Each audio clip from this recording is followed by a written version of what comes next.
Good morning, everyone. Today we have the memorial of St. Leo the Great. Now, he was around in mid-5th century, sort of 440 AD. And his biggest claim to fame, he was Pope.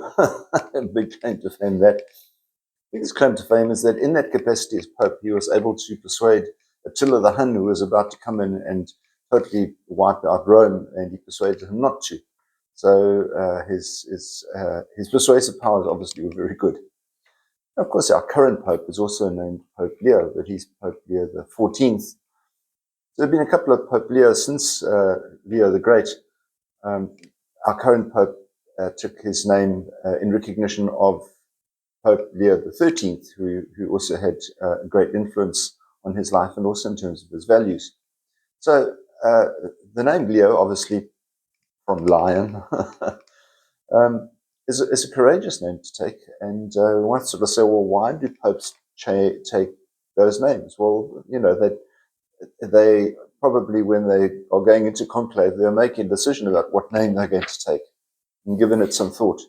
And clearly there are those people in history that may have inspired them and given them an example and given them something to aspire to.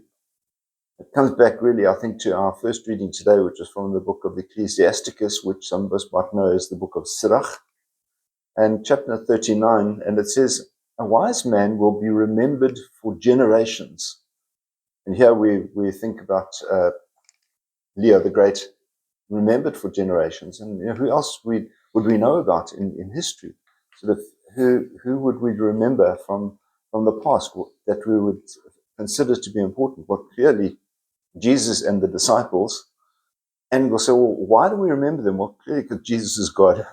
That's a good reason.